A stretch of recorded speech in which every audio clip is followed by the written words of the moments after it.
Foi. Pronto, gente, eu vou começar então. Primeiramente, eu queria agradecer a presença de vocês, porque a gente está na última semana do semestre, então eu sei que o negócio está apertado, né, para todo mundo. A gente está cansado, mas tentar ser bem objetiva hoje e falar realmente os pontos principais, assim, para vocês terem uma noção geral dessa doença e saber identificar, né? Porque eu sei que a gente vai ver isso na prática clínica assim, à torta e à direita. Isso é fato. O motivo de eu ter escolhido não só devido à incidência, né, que a gente sabe que é muito grande, a gente vai ver isso todos os dias da nossa vivência clínica, mas também eu tive dengue um tempinho atrás, minha irmã teve dengue um tempinho atrás, então eu passei isso aqui, eu vivi e, tipo, o negócio é complicado, entendeu? É muito ruim mesmo. E assim, a gente como profissional tem que saber identificar, tem que saber como instruir a pessoa a se tratar, instruir a pessoa a prevenir, então isso é tudo muito importante. Bom, então vamos lá. Primeiramente, o que é dengue, né? Dengue, basicamente, ela é uma doença febril aguda de etiologia viral, uma doença que vai causar febre, uma febre bem alta, certo? A gente vai falar um pouco melhor disso depois, mas uma febre bem alta de 39, 40 graus. É causada por um vírus, certo? Esse vírus, existem quatro sorotipos, dengue 1, dengue 2, dengue 3, dengue 4, são os quatro sorotipos possíveis de dengue. É a mais importante a arbovirose, que afeta o homem, tanto é que a incidência dela é muito grande. Tem como principal vetor o Aedes aegypti, tá certo? Isso aqui no Brasil. Existe a possibilidade de outro mosquito causar, ser vetor da dengue? Existe. Só que no Brasil isso não acontece, tá bom? E assim, é um sério problema de saúde, especialmente nos países tropicais, porque os países tropicais oferecem condições essenciais, condições básicas, condições favoráveis para esse vetor se proliferar, para esse vírus se proliferar, tá certo? O histórico da dengue, vamos lá. O nome dengue vem de origem árabe, significa fraqueza, significa astenia, que é uma das características da dengue. A pessoa que tem dengue, ela fica assim fraca. Tanto é que quando eu tive, eu passei a semana deitada, assim, realmente dá uma fraqueza muito grande. A primeira vez que teve uma descrição detalhada da doença da dengue foi em 1780, quando teve um surto lá na Filadélfia, nos Estados Unidos. Então, é uma doença que é desde o século XVIII, então é realmente um pouco antiga, né? A primeira descrição de dengue hemorrágica vem em 1954. Até então, a dengue era só a dengue clássica, de boa, passava em 7 dias e estava tudo bem. Aí, a partir de 1954, a gente tem a primeira descrição detalhada da dengue hemorrágica, né? A complicação da dengue, que a gente vai ver um pouco melhor depois o que seria essa dengue hemorrágica. E aí, finalmente, em 1970, a gente tem a divisão em quatro sorotipos. Existiam pesquisas que viam que existiam vírus da dengue, né, que eram um pouco diferentes no outro, e aí vamos fazer o seguinte, então, vamos subdividir em quatro tipos principais. Então, hoje a gente vai ter quatro sorotipos, DEV1, DEV2, DEV3, DEV4, tá certo? Então, essa divisão da OMS veio em 1970, e ela vai ser baseada justamente no relacionamento antigênico, sistema imunológico, vírus. E no Brasil, né? Primeira referência de dengue no Brasil vem do século XIX, lá 1800 e alguma coisa, tá certo? Então, no Brasil ela chegou nessa época aí. E aí, galera, a gente vai ter, na década, ou no século XX, essa campanha feita por Emílio Ribas e Oswaldo Cruz contra a febre amarela, que, por coincidência, a gente sabe que a febre amarela tem o mesmo vetor da dengue, né? O mosquito Aedes aegypti. E aí vai ter essa campanha contra a febre amarela, que vai acabar erradicando o mosquito Aedes aegypti do Brasil. Então a gente vai passar um tempinho aí sem ter nenhum caso de dengue, nenhum surto de dengue. Mais especificamente entre 1923 e 1981. A gente não vai ter surtos de dengue registrados no Brasil.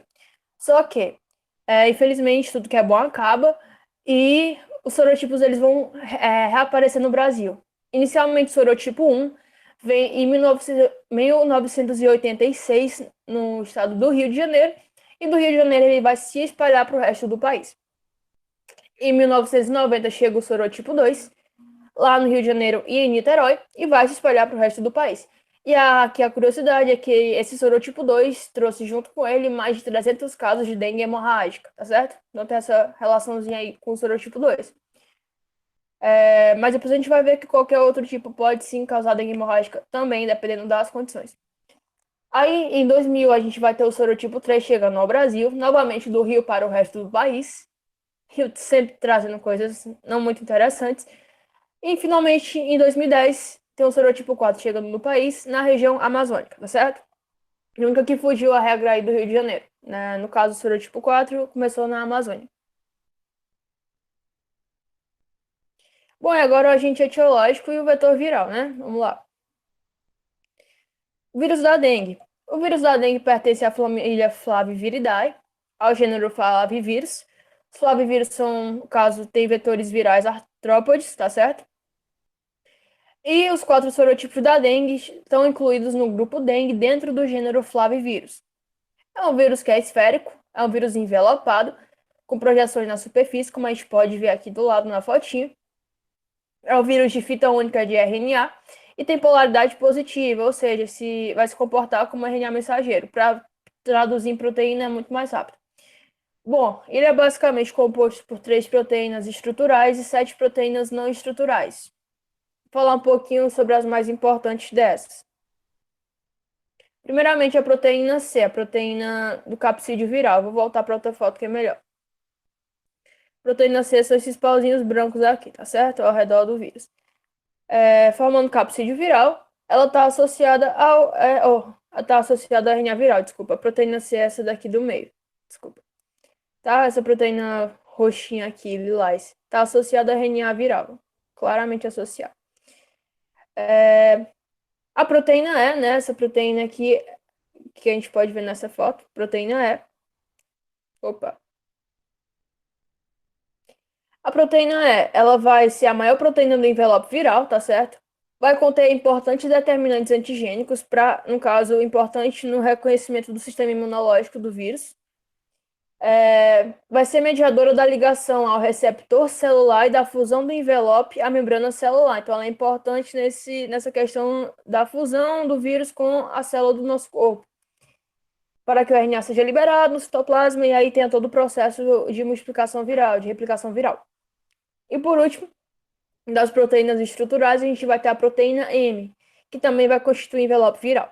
Só para ver direitinho, proteína E, tá certo? Associada à proteína M. E aqui dentro a gente tem a proteína C, do capsídeo. E das proteínas não estruturais, eu só tenho para destacar 2 proteínas que são mais importantes. A proteína NS1, que vai ser responsável pela fixação do complemento, no caso, resposta imunológica, ela é bem importante. E as proteínas NS3 e NS5, que são componentes do complexo de replicação viral. São importantes nesse sentido, tá certo?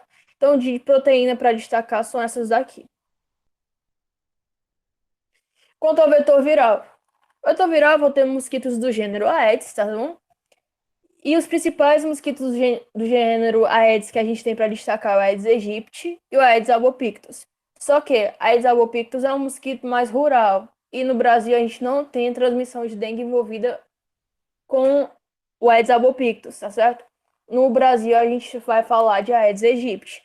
O Aedes aegypti é um mosquito que é muito cosmopolita, ele adora a cidade e tem uma afinidade muito grande pelo ser humano. Então, falou de vetor viral da dengue no Brasil, Aedes aegypti. Outra curiosidade, a transmissão ela vai se dar por fêmeas, tá certo? E esses mosquitos, eles têm uma altura de voo muito pequena, 1 metro e meio no máximo, tendendo a picar mais nos membros inferiores, especialmente nos tornozelos.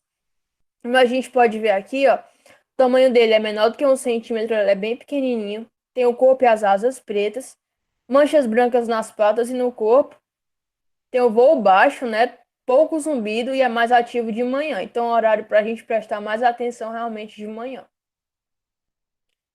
Bom, e aí como é que eles vão se infectar para transmitir para o ser humano, né? Eles vão se infectar após picarem os indivíduos que estão com a dengue e vão transferir esse vírus pela picada. Esse vírus ele vai, No caso, piquei lá o ser humano, foi lá o mosquitinho, picou o ser humano que está com a dengue. Esse vírus vai ficar lá no aparelho digestivo, vai se replicar. Passar um períodozinho de incubação de 7 a 11 dias, e aí o mosquito depois vai picar outra pessoa e vai transmitindo a dengue assim, tá certo? E o único reservatório a participar desse ciclo transmissor é justamente o ser humano. O Aedes aegypti, como eu falei, ele tem uma antropofilia muito grande. E aí, outro tipo de transmissão, sem ser pela picada, que é muito importante para a manutenção desse vírus, é a transmissão transovariana. É quando eu não preciso do ser humano no ciclo. O meu mosquito que está contaminado, a mosquita, né, no caso, ela vai transferir esse vírus diretamente para a prole. E isso é um grande problema. Por quê? Quando eu transfiro diretamente para a prole, esses ovinhos, eles podem passar lá um ano e meio de boa, assim, sem precisar de água para... Eles ficam assim, parados mesmo lá, de boa, ano e meio, sobrevivendo. E aí, quando for tocar na água, passa 12 a 15 dias, eles fazem todo o ciclozinho dele e estão prontos lá com o vírus dentro deles para transmitir. Então, essa transmissão transovariana é muito importante para a manutenção dessa doença, tá? Porque vai manter esse vírus em estações secas e frias. Quando eu não vou ter reservatórios, quando eu não tenho mosquitos adultos para estar transferindo esse vírus, para estar, no caso, produzindo aí indivíduos virêmicos. Então, essa transmissão transovariana se mostra muito importante nessa manutenção, porque esses ovos eles vão poder se manter viáveis por até um ano e meio. Bom, e aí esses mosquitos vão fazer a ovoposição, né, em depósitos artificiais de água, tá?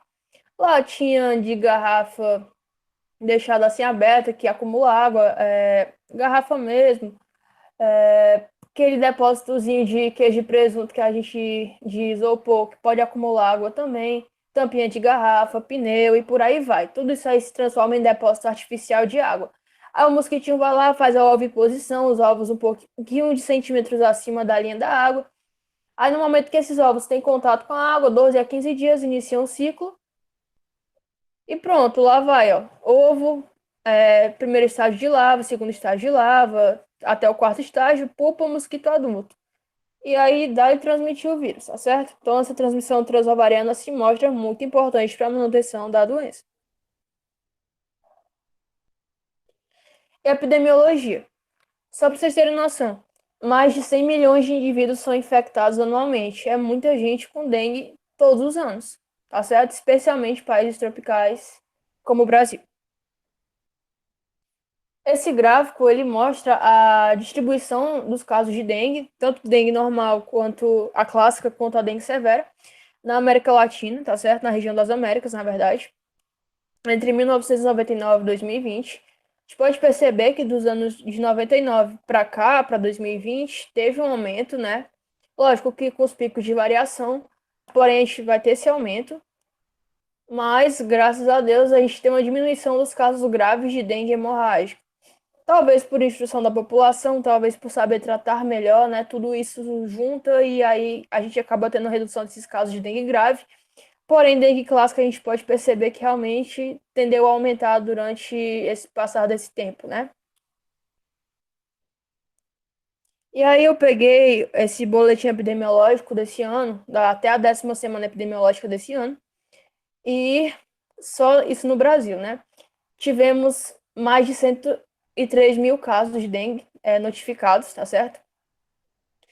Com um destaque para as regiões norte e centro-oeste. E já vou mostrar outro gráficozinho que vai mostrar melhor isso, que a região norte e centro-oeste foram as mais atingidas. Em comparação com 2020, houve uma redução no mesmo período analisado. Até onde isso é verdade, eu não sei dizer, porque a gente pode ter tido sim uma subnotificação, ter tido sim menos exames, no caso para diagnóstico da dengue. Isso tudo pode ter influenciado para essa diminuição, para essa redução. Pode ser que essa redução não seja real, tá certo? Então é importante prestar atenção nisso. E aí, nesse mesmo período, né, até a 10ª semana epidemiológica, foram registrados 35 casos de dengue grave, com 392 sinais de alarme. O que são esses sinais de alarme? Já já a gente vai falar um pouquinho melhor deles, tá bom?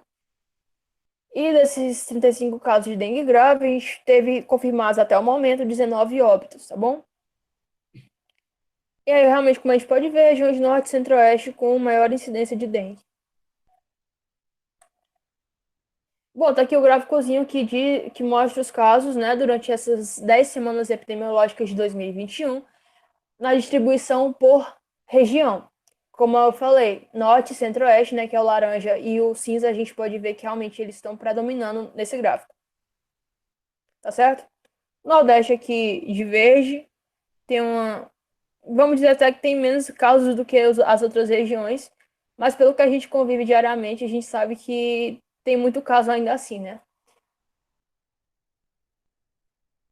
E aí, para a gente ter uma noçãozinha, né, a questão dos sorotipos, dos exames, né, que foram feitos para diagnosticar os exames sorológicos que diagnosticaram o tipo de vírus da dengue, o tipo 2, o dengue 2 foi o predominante, tá?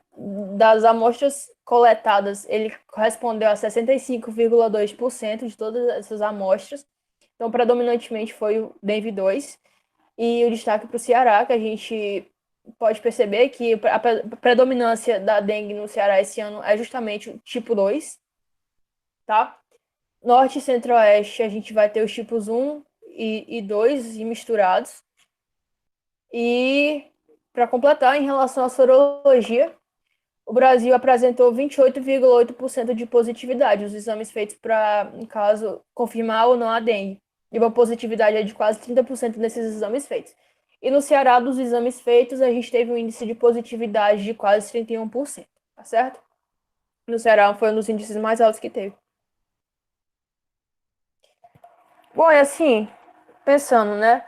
Quais são os fatores que podem ter levado a essas epidemias de dengue? Quais são os fatores causais que podem causar essas epidemias de dengue? Vamos lá, três fatores principais. Primeiramente, a intensificação do processo de urbanização em países tropicais. Imagina aí uma ruma de gente começando a morar junto, uma ruma de gente produzindo lixo, em cidades, principalmente a gente pode ver o Brasil, que não tem um sistema de coleta de lixo tão eficaz. A gente vê lixo no meio da rua diariamente, então tudo ali é possível reservatório artificial de água. Então esse processo de urbanização acaba trazendo essa questão de lixo muito grande, essa maior possibilidade de reservatórios artificiais. Aí você soma isso com, no caso, a densidade populacional, né? Com as condições de temperatura e de umidade que são elevadas e são ideais para a proliferação desse vetor e desse vírus. Então você vai ter um ambiente super favorável a essa doença, tá certo? Então esse processo de urbanização ele contribui diretamente para os casos de dengue, para essas epidemias de dengue. Outra coisa, controlar os mosquitos vetores é muito difícil. Por quê? No calor úmido que a gente tem nos países tropicais, como o Brasil, a gente vai ter uma oviposição muito acelerada e nesse calor úmido também a gente vai ter um aumento da voracidade do mosquito. Então vai ser um controle realmente que fica muito difícil. Além disso, eu vou ter uma facilidade muito grande de introdução viral. Para eu levar um indivíduo virêmico para qualquer lugar é muito rápido. Pega um avião, ele já está do outro lado do mundo levando a dengue. Se tiver um mosquitinho lá, favorece muito a proliferação. Os ovos também ficam viáveis um ano e meio, então é muito tempo para, né, essa introdução viral ela é muito facilitada por isso. Então isso é tudo para a gente prestar atenção. Bom, agora a fisiopatologia da dengue. Tentei simplificar ao máximo. Vamos lá. Bom, isso aqui é a simplificação ao máximo, tá certo? O mosquitinho vai lá, me picou no pé, tá certo? Que o voo dele é baixo, tende a picar normalmente no tornozelo, lá na perna.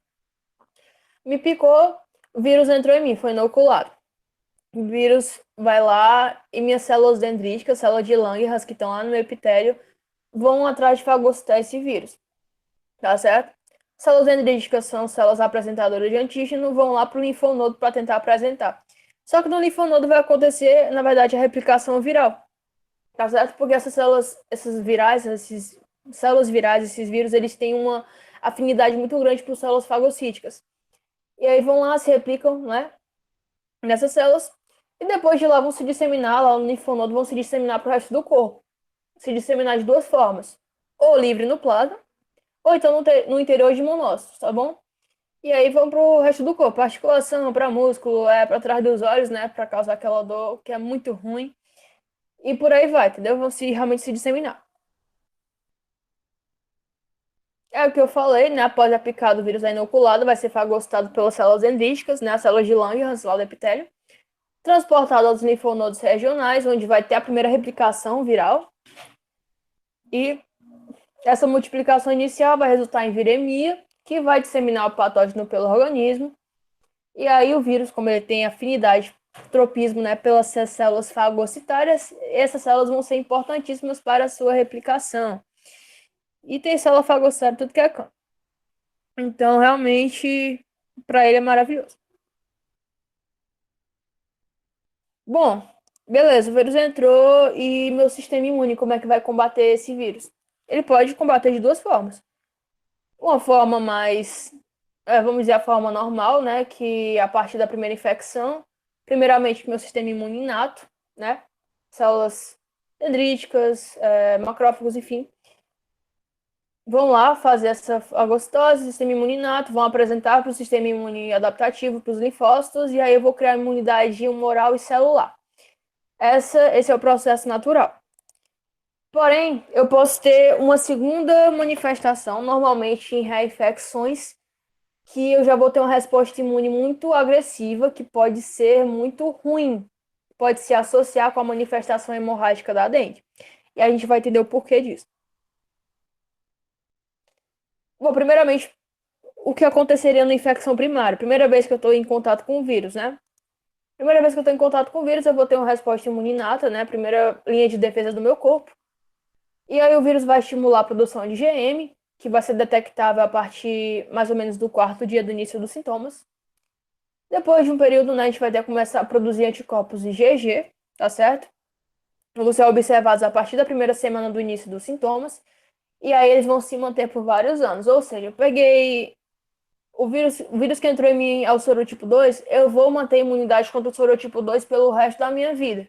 É uma imunidade homóloga, ela vai ser uma imunidade permanente contra aquele sorotipo, tá bom? A curiosidade é, eu também vou ter uma imunidade heteróloga por algum tempo. Heteróloga quer dizer que eu vou ter imunidade contra os outros sorotipos que não sejam o que eu peguei por algum tempo também. Então, por exemplo, eu peguei dengue agora em junho. Até setembro, né? 3 a 6 meses, até setembro mais ou menos, ou um pouquinho mais, eu vou ter imunidade contra todos os tipos virais. Contra o sorotipo que eu peguei, eu vou ter pelo resto da minha vida, mas até um tempinho eu vou ter contra todos os sorotipos.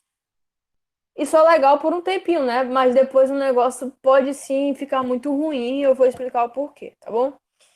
Então a gente vai ter uma imunidade homóloga contra o sorotipo que você pegou permanente, e uma imunidade heteróloga contra os outros sorotipos que você não pegou temporária, tá certo?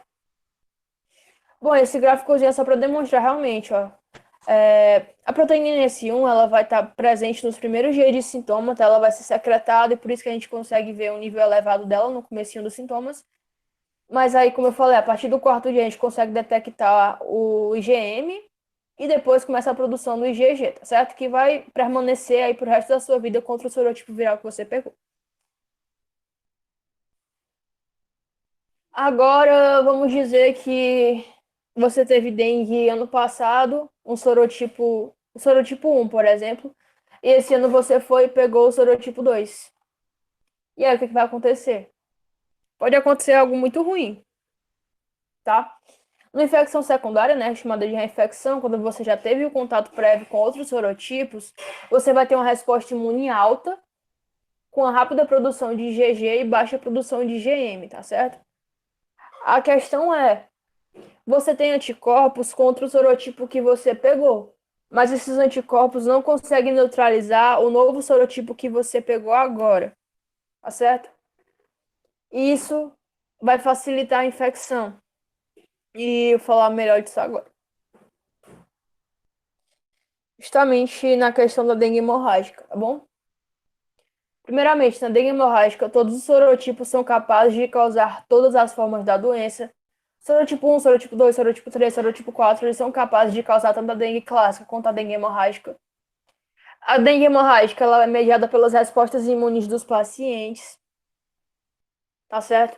É uma resposta exagerada do corpo e aí acaba tendo essas manifestações hemorrágicas. E os casos de dengue hemorrágica, mais de 90% deles vêm de reinfecções. Indivíduos que já tiveram dengue uma vez e pegaram dengue de novo, tá certo? E por que isso, né? Vamos lá. Vamos dizer que você, ano passado, pegou sorotipo 1. Você criou anticorpos para o sorotipo 1. Você vai estar permanentemente imunizado contra o sorotipo 1. Beleza. Só que esse ano eu fui e peguei o sorotipo 2. Os anticorpos do sorotipo 1 vão tentar neutralizar os anticorpos, os anticorpos do sorotipo 1 vão tentar neutralizar o sorotipo 2 que você pegou agora, só que eles não vão conseguir. Em vez de ajudar, eles vão, na real, facilitar a entrada desse sorotipo 1 nos meus macrófagos. E facilitando essa entrada, eu vou facilitar a infecção, tá certo? E facilitando essa infecção, vou ter muita citocina, vou ter aumento de permeabilidade vascular. Isso tudo vai favorecer eventos hemorrágicos, tá certo? Então, esse anticorpo que eu tenho permanentemente, que era para me ajudar, se ele entrar em contato com outro sorotipo, ele pode, na verdade, me fazer mal. Tanto que o risco de dengue hemorrágica é 100 vezes maior em indivíduos que já foram infectados do que num indivíduo que não teve dengue ainda. Então, um indivíduo que já teve dengue tem 100 vezes mais chance de ter uma dengue hemorrágica do que um que não teve. Por quê? Ó? Os anticorpos pré-existentes, né, contra o tipo que você já tinha pego, vão facilitar a penetração do novo vírus em macrófagos por meio dos receptores de membrana. Então, em vez de ajudar, né, neutralizar, eles vão, na verdade, facilitar a entrada do vírus para ele se multiplicar ainda mais.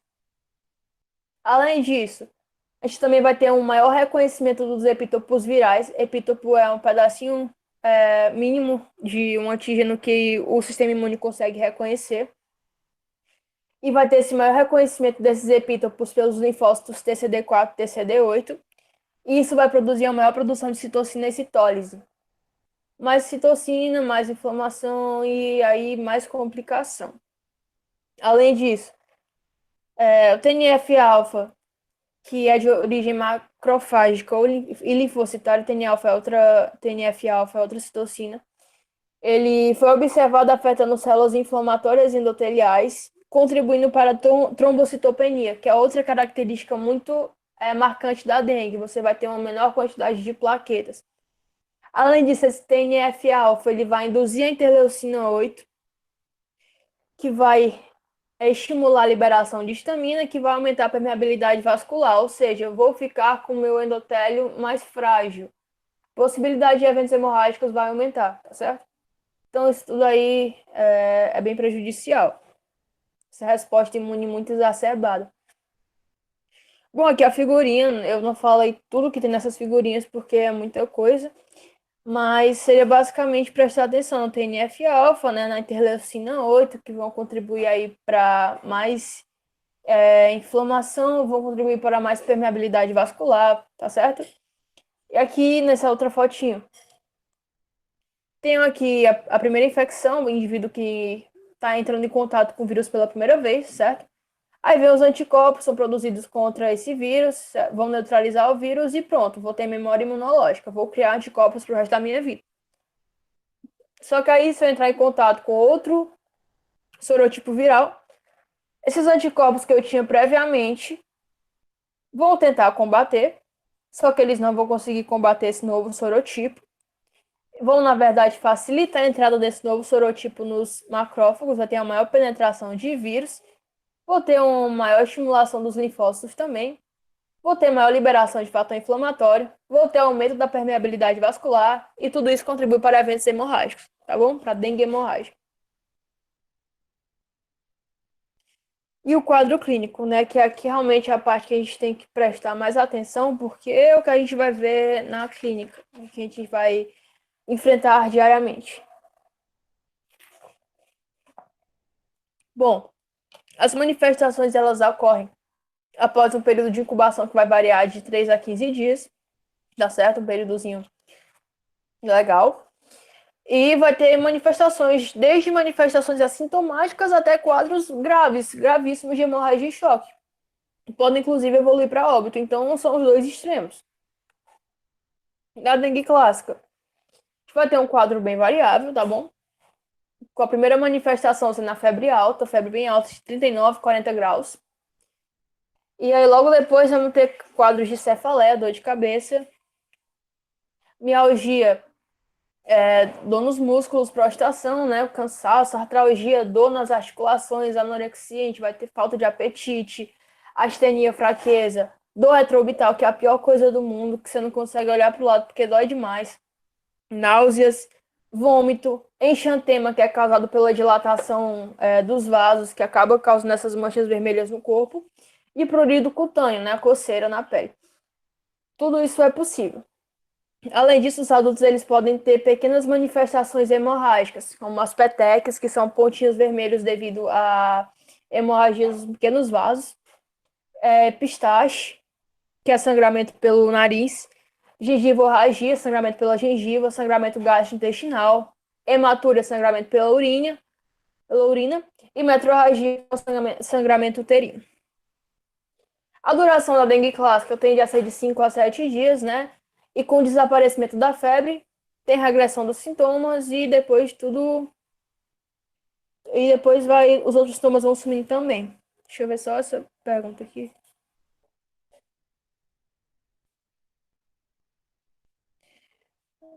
Eu posso ter, mas.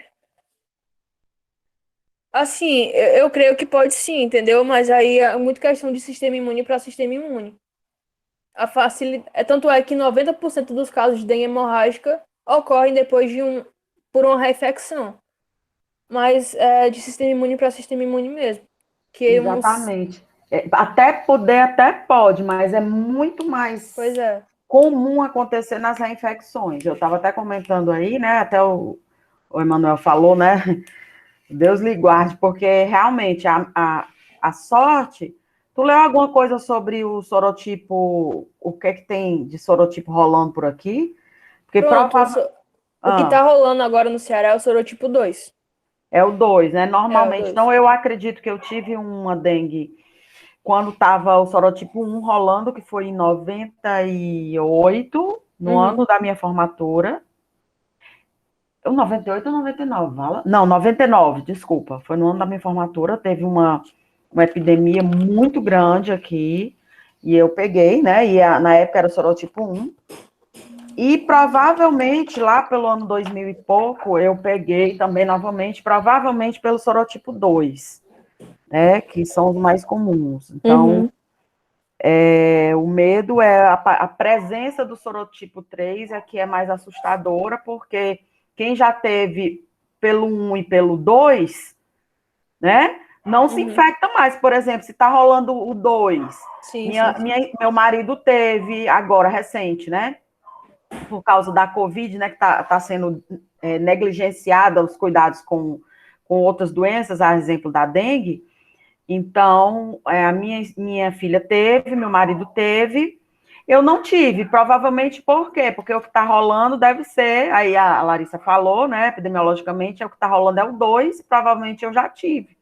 Né? Uhum. Agora, se o 3 começar a rolar, meu irmão, aí o papo é grande, porque eu já tive duas, né? Então eu estou com dois tipos de anticorpos circulando, né, que podem favorecer a infecção pelos sorotipos que ainda faltam, né? Então, mas pode, a resposta é pode, Melissa, só que é muito mais comum, né? É muito mesmo, até 90%, acho que a Larissa falou aí, Mais de 90%.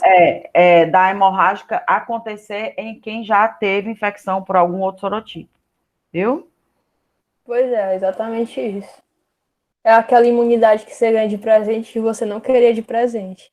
Pois é, né? Pois é. Se você soubesse que ia ficar imune, não, eu vou ficando imune por cada um que eu É. pego, mas que não vai influenciar no agravamento da Uhum. outra forma, né? Aí era bom, mas desse jeito, Exatamente. né? Vale Desse jeito não. é. Com certeza. Presente de grego. Daí, gente, essas são as manifestações da dengue clássica, né? Que é o mais comum dos casos, tá certo? E na dengue hemorrágica a gente vai ter inicialmente sintomas bem parecidos com os da forma clássica, porém esses sintomas eles vão evoluir muito mais rapidamente. Vão evoluir rapidamente para manifestações hemorrágicas, tá bom? Ou então para derrame cavitário, ou para instabilidade hemodinâmica, ou até mesmo choque. E pode evoluir sim para óbito, isso é uma possibilidade. Bom, casos típicos, eles são caracterizados por febre alta, fenômenos hemorrágicos, tá certo? Como os que a gente já mencionou, hepatomegalia, um aumento aí do fígado, e insuficiência circulatória. E aí um achado laboratorial muito importante é a trombocitopenia, essa redução das plaquetas, que como eu mencionei anteriormente, pode estar ligado a essa maior concentração de TNF-alfa, além de uma hemoconcentração também. O que é essa hemoconcentração? Na dengue, o plasma ele tende a extravasar. Tá no lado endotélio, ele vai extravasar porque eu tenho maior permeabilidade vascular. Tendo menos plasma, eu vou ter o mesmo número de hemácias e acaba que eu fico com hemácias uma concentração maior do que deveria. Então, a gente vai ter essa hemoconcentração. É um achado bem importante para a gente prestar atenção.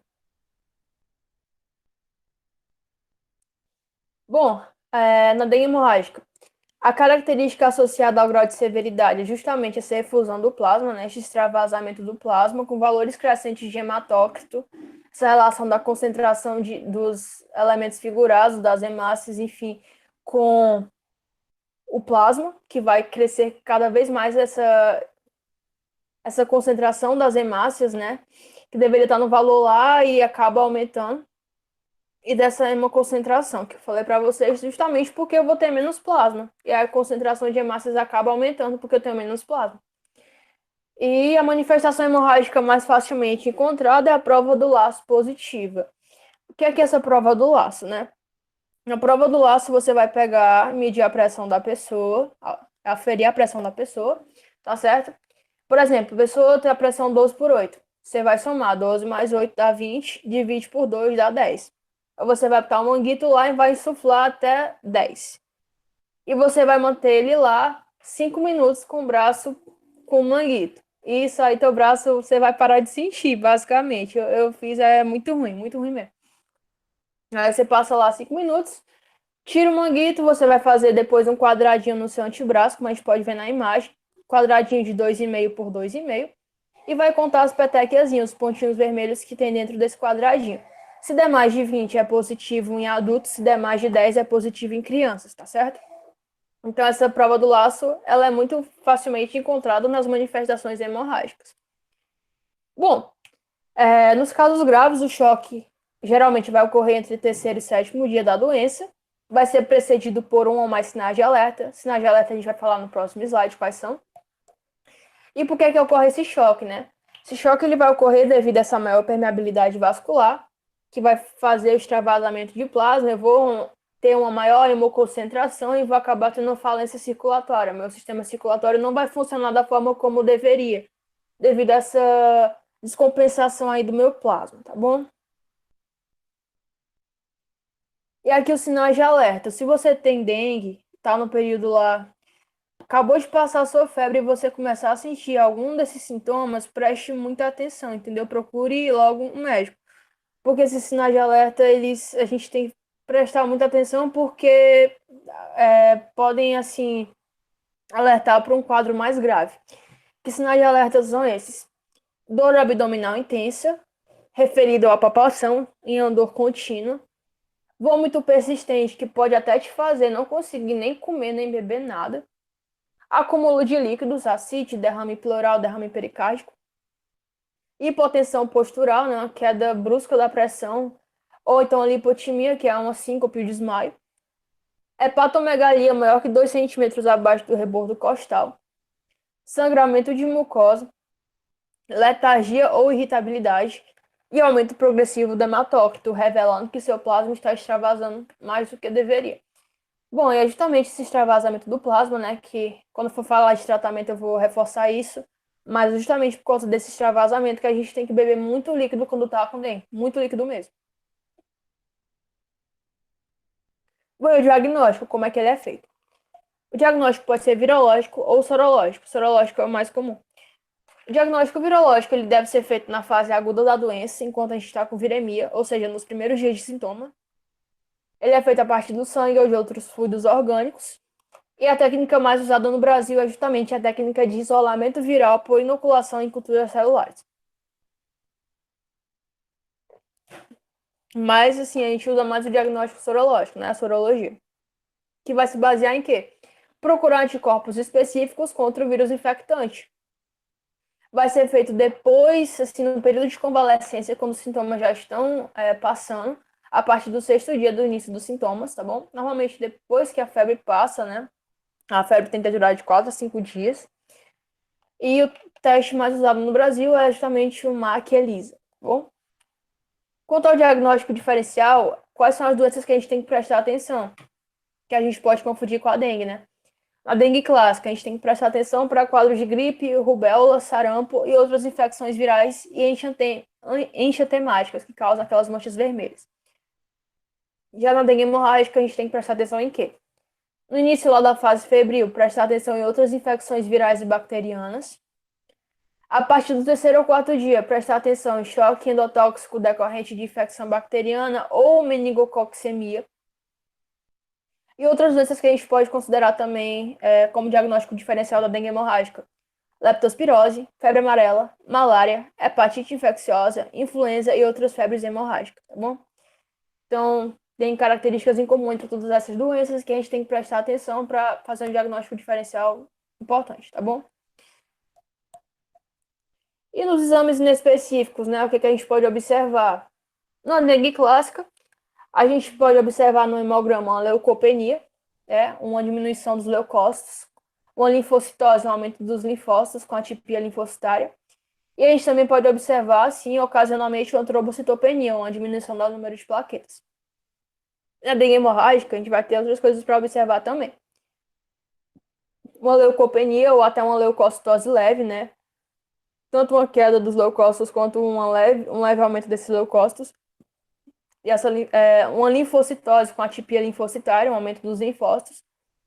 E aqui a gente tem que prestar muita atenção no hematócrito e na questão do número de plaquetas, tá bom? Bom, a hemoconcentração, né? Um achado característico. Quando o hematócrito ele está 20% maior do que o valor do seu hematócrito que tu fez no exame anterior, ou então quando ele está acima de 38% em crianças, ou então quando ele está acima de 40% em mulheres, ou então quando está acima de 45% em homens. Entendeu? Esses valores maiores eles devem ser bem observados porque podem estar indicando aí um extravasamento de plasma elevado, né? A minha concentração, então a gente tem que prestar atenção nisso. Trombocitopenia, a contagem de plaquetas vai estar abaixo de 100 mil por milímetro cúbico. A gente sabe que o limite mínimo é 140 mil para adultos, mulheres. Não sei se também para homens, mas a mulher é 140 mil. E normalmente aqui está abaixo de 100 mil. No coagulograma, a gente vai ter o aumento nos tempos de protrombina, tromboplastina parcial e trombina. E diminuição do fibrinogênio, protrombina, fator 8, fator 12, antitrombina e alfa-antiplasmina. Ou seja, tem aumento de fatores anticoagulantes e tem diminuição de fatores procoagulantes. Ou seja, devido à permeabilidade vascular, eu vou ter uma maior fragilidade vascular e aí vai favorecer eventos hemorrágicos. Na bioquímica, diminuição da albumina no sangue. A albumina é a principal proteína do plasma. Se eu tenho menos plasma, eu vou ter uma diminuição da albumina também. A albuminúria, urina com albumina. E discreto aumento dos testes de função hepática, né? A gente sabe que o fígado pode estar aumentado e aí a gente pode ter um aumento discreto nesses marcadores hepáticos, o TGO e o TGP. Eu trouxe aqui para vocês o hemograma que eu fiz na época, tá? Eu tava o quê? No quinto dia de sintomas, eu acho. Quinto dia. E a gente pode ver justamente, ó, quase uma leucopenia, eu tava aqui no limite dos leucócitos, com os neutrófilos baixos, linfócitos altos, uma linfocitose, e minhas plaquetas também quase no limite. 151 mil, quando o limite inferior é de 140 mil. Então são achados assim bem característicos da dengue. E tratamento, né? Dengue não tem tratamento, não tem remédio para dengue. O que a gente vai fazer? Você vai tratar nos casos clássicos os sintomas. Vai tratar a febre, vai tratar a dor de cabeça, você vai tratar a dor no corpo, a dor nas articulações. Como é que você vai fazer isso? Usando paracetamol ou dipirona, preferencialmente. Por quê? Você não vai usar aspirina, você não vai usar ibuprofeno, porque esses medicamentos têm ações anticoagulantes. E você já está com fragilidade vascular, você já está numa propensão a eventos hemorrágicos, e esses medicamentos vão apenas proporcionar o aumento dessa propensão a eventos hemorrágicos. Então você deve evitar esse tipo de medicamento. Aspirina, ibuprofeno, enfim, tá certo? Então se usa preferencialmente paracetamol ou dipirona. E aqui a hidratação, como eu tinha mencionado anteriormente, ela é muito importante, né, devido a esse extravasamento de plasma. A gente tem que se hidratar muito, especialmente com soro. Água, enfim, essa reposição de eletrólitos ela se torna muito importante, tá bom? Na dengue hemorrágica, como é? Muitas vezes a gente não precisa de medidas terapêuticas, realmente é só ficar observando, fazendo lá essa observação, né? Ver como é que tá o nível de plaquetas, como é que tá a hemoconcentração, para ficar analisando e ver a progressão do paciente. O período crítico na dengue hemorrágica é ali após o terceiro dia, né? Que são no caso, é o período onde os casos são mais propensos a apresentar sinais de alerta. E como é que vai ser o tratamento dessa dengue hemorrágica? Quando eu tenho uma dengue hemorrágica sem choque, com desidratação e hemoconcentração elevada, a gente apenas tenta fazer a reposição hídrica de eletrólitos por via oral. Tentar realmente botar a pessoa para beber muito líquido, especialmente soro, por via oral. Agora, se ela estiver vomitando, como é que faz? Porque se estiver vomitando, não está entrando nada. Com pacientes com vômito e acidose, você deve fazer uma reidratação intravenosa. Então, bota soro na veia e deixa lá no período de 24 a 72 horas. Já em caso de paciente com choque, a gente já tem uma emergência médica.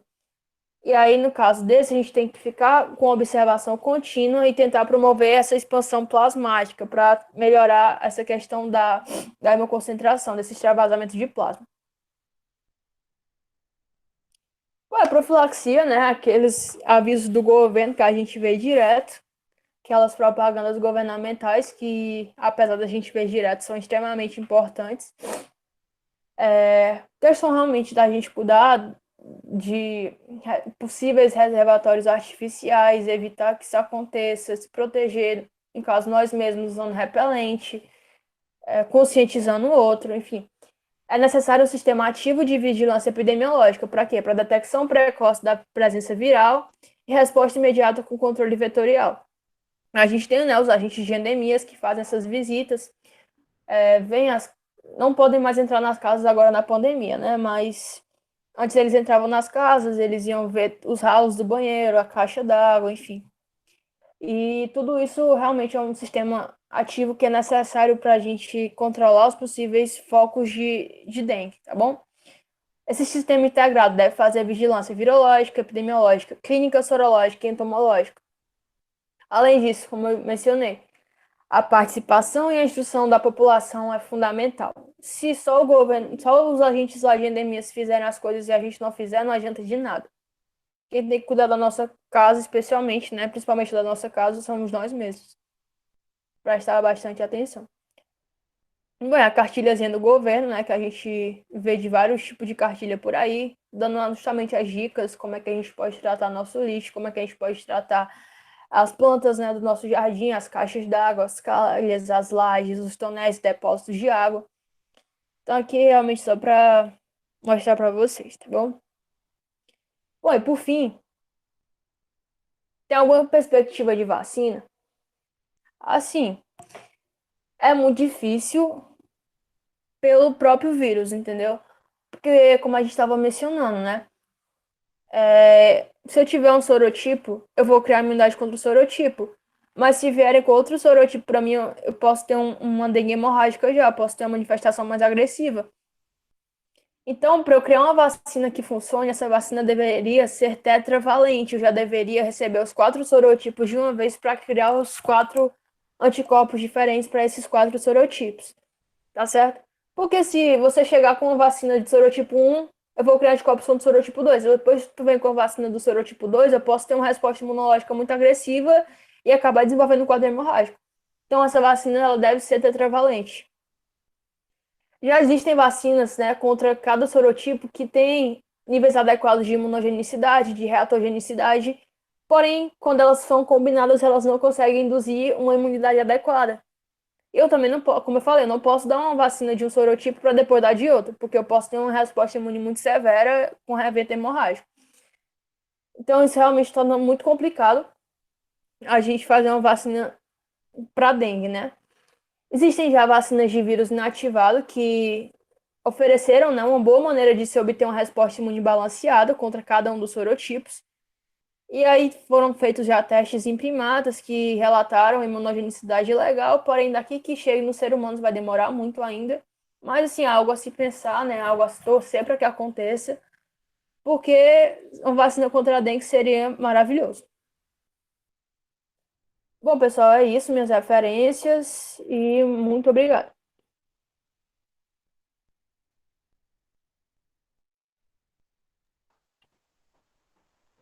Muito bem, Lares. Foi ótimo, excelente. Oi, Vinícius, pode falar. Parabéns, Larissa, foi muito bom. Eu só queria uma pergunta que quando eu estava, acho que na Infecto, fizeram essa pergunta para mim sobre dengue e eu errei. Quando o médico Eita, ele pede um, um hemograma na dengue, qual a principal preocupação dele de ver no hemograma? são as hemácias, na verdade, né? Hematócrito.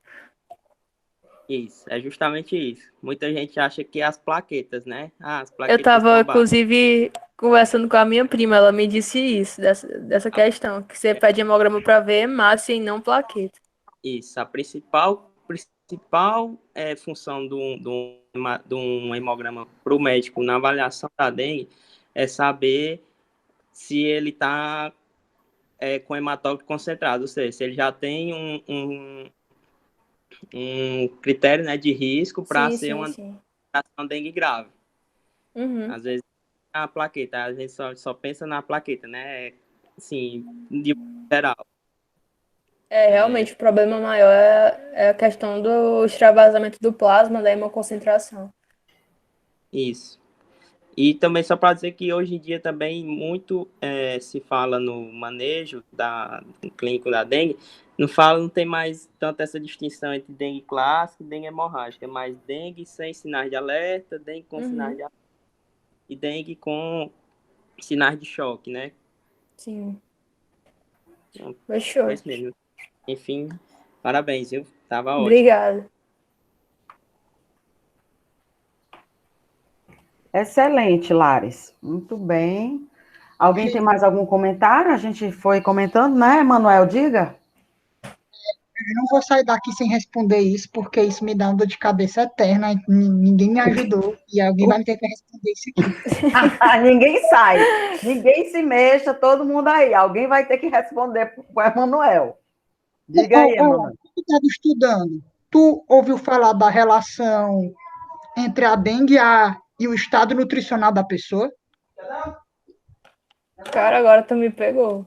Eu já ouvi uma história aqui, que eu sempre tenho isso na minha cabeça, assim, quanto mais bem nutrida a pessoa, pior o prognóstico para dengue. Isso confere? Cara, eu não ouvi falar nada disso não, de verdade. Quanto Não sei se a mais Tati bem ouviu. nutrido, não, também não. Não ouvi Quanto falar disso mais. não. Eu quero as referências em cima da minha mesa Pra mim era o agora. contrário. Não, pois é, exatamente isso. Para mim é muito estranha essa história, entendeu? Tipo, Realmente. sobre a relação entre a nutrição da pessoa e a dengue. Eu não me lembro onde eu ouvi isso, porque Ah, eu leio coisa assim meio solta, mas eu já ouvi essa história, entendeu? De pois que é. quando a pessoa está Assim, estaria bem nutrida, a dengue nela seria pior, mas eu acho que é fake, né?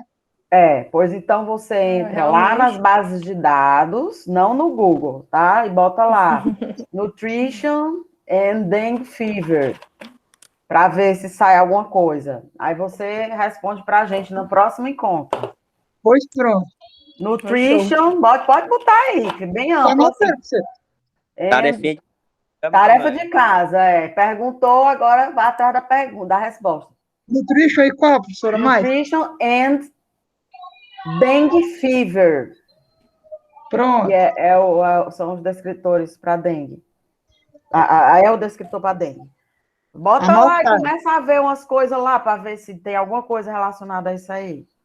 Isso, pois é, porque eu acho que é uma fake news, mas eu ouvi falar isso ficava meio me cacetando, porque eu pesquisava na internet, eu não achava, eu acho que deve ser fake, né? Só para aproveitar o momento para saber mesmo.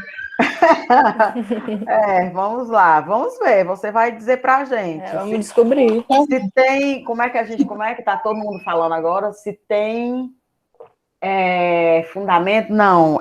Se tem. Oh, meu Deus, como é que agora está na moda, na boca de todo mundo falando isso? Relevância, não. Faltou a palavra agora. Se tem evidências robustas. Pronto. Evidências robustas. Pois Está tá na aí, viu? boca do povo agora, né? Tem evidência robusta? Se não tiver, então não vale. Então, Emanuel, traga evidências robustas em cima da minha mesa, tá? Vai estar no próximo Meta-análise, encontro. nada de estudo de. Como é que chama? Nada de. Pode, Melissa. Nada de estudo de relato de caso, tá? Eu quero meta-análises. Estudos robustos na minha mesa.